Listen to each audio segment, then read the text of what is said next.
On September 11, 2001, our nation was attacked by vile and cowardly terrorists in the deadliest terror attack on American soil.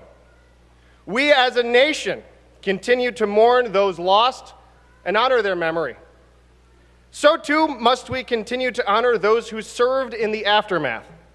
As thousands fled the collapsing structures, hundreds of brave patriots rushed into the cloud of dust and debris to search for and rescue our fellow Americans. As we know, the World Trade Center was built with over 400 tons of asbestos in the structure's insulation, drywall, and steel. That fateful day, the terrorists killed thousands of our fellow Americans, and in addition, unleashed a cloud of deadly poison on New York as the implosion of the towers pulverized asbestos into ultrafine particles and scattered the debris over lower Manhattan.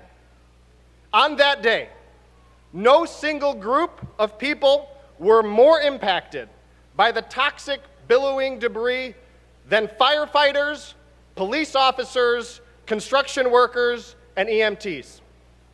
These brave men and women were exposed to massive quantities of asbestos, and even though mesothelioma and asbestosis generally can take 20 to 50 years to display symptoms, we started seeing cases from 9/11 first responders as early as 2004, with the death of Deborah Reeve, an EMT on 9/11. First, she developed a serious cough, and 2 years after the attack, she died in 2004. Her tragic loss was a reminder of the danger that our heroes were exposed to. As of today, nearly 70% of the recovery personnel from 9/11 have suffered from lung problems, including a condition that was later coined World Trade Center cough. The reason I recount this fateful day in American history is to remind us that each and every day our first responders run into harm's way for us. And each time they do, they are potentially exposing themselves to some of the most deadly toxins that mankind has chosen to use or created, including, but not limited to, asbestos.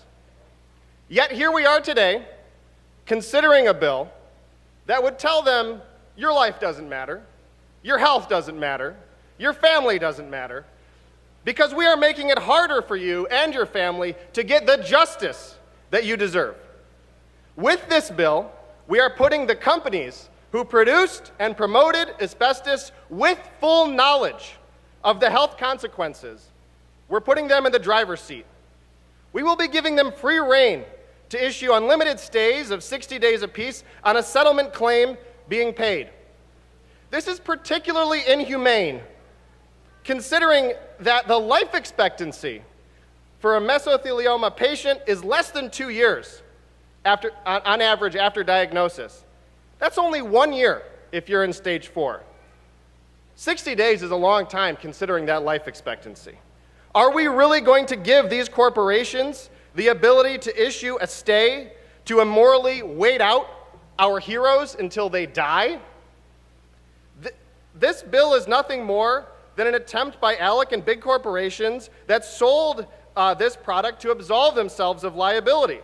The truth is that these corporations knew as early as the 1920s of the dire health consequences associated with asbestos, which had by then been studied extensively.